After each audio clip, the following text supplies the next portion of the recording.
This year, the retrograde season is huge. 7 planets will be retrograde at one point. Which planets are there? What should you do? Should you panic? No.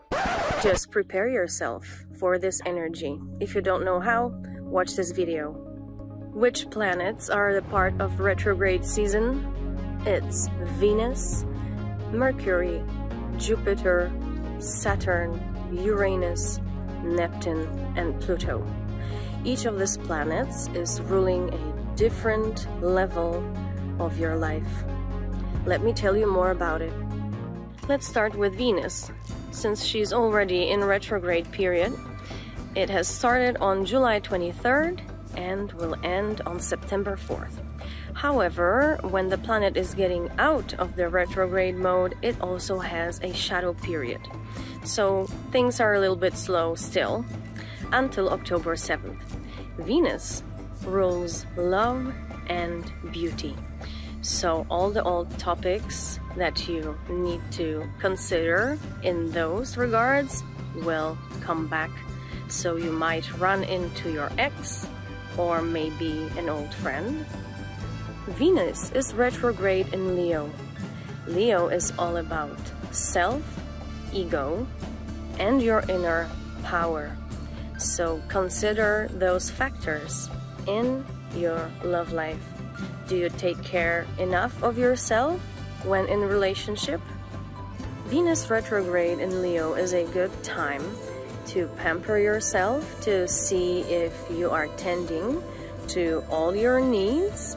But remember not to self-indulge too much or not to do anything radical with your beauty. So don't get an impulse haircut because it's gonna be a disaster.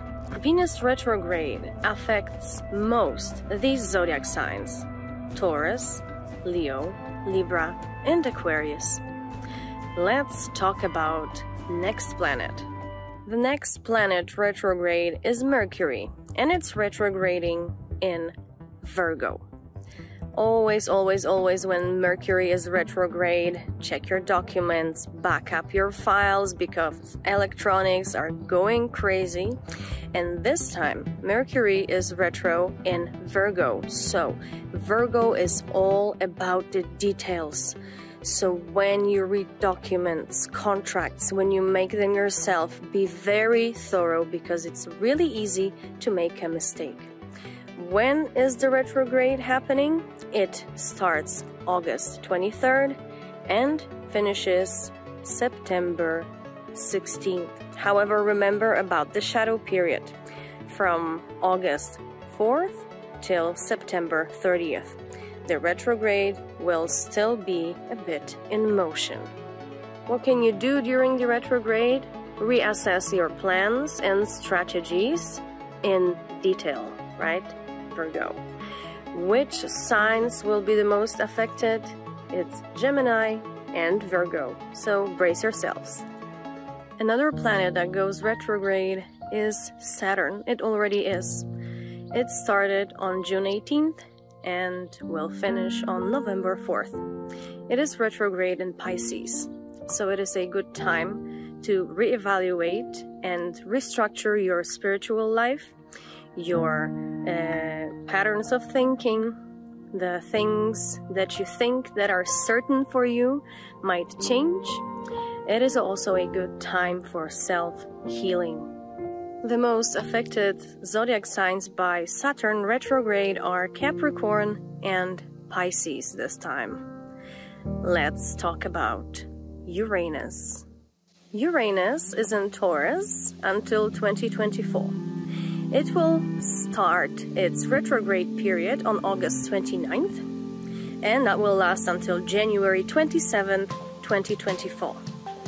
This energy is pushing you to break free of anything that no longer serves you, that you don't enjoy, and that constrains you. So, if you want to break free, now is your chance. Jupiter retrograde in Taurus is encouraging you to look at your self-worth and self-confidence. Do you love yourself enough? Do you appreciate yourself enough? If not, it's a good time to change it. The two most affected zodiac signs by Jupiter retrograde in Taurus are obviously Taurus and Sagittarius. And now it's time to talk about Neptune. Neptune is also retrograde in Pisces, just like Saturn. It started on July 1st and will last until December 6th. Neptune in Pisces is heightening your intuition. And retrograding in that, it's encouraging you to really learn how to listen to your intuition, how to connect with it. And if you do, you will get so many insights that will help you in life that you would be surprised. Neptune retrograde in Pisces will give you hints from your intuition how to make your dreams come true, but only if you tune in to the frequency of your intuition. So remember to meditate. The most affected zodiac sign would be, of course, Pisces. And now it's time to talk about the most transformative planet that is going retrograde this year. Yes, I mean Pluto. And Pluto is already retrograde in Capricorn. Pluto is already retrograde in Capricorn since May 11th and will stay that way until October 22nd. Look at the date, 11:05 and 22:10. Two master numbers, they are suggesting huge energies. Pluto is a planet of death, reborn, and transformation. So during this time, it is good to look at the structures of your life, because Capricorn is structures. See which structures are no longer serving you or need adjustments. But mostly with Pluto, they will need to change a lot. The most affected zodiac signs by Pluto retrograde are Capricorn and Scorpio. Wow, so many planets in retrograde. It's hard to keep up, right? But feel free to watch this video as many times as you wish, so you know how to use those energies into your advantage. And if you'd like to see a reading on Pluto in Capricorn and Venus in Leo, those videos are popping on the screen. Thank you for watching. I'm sending you lots of love, light, and everything good.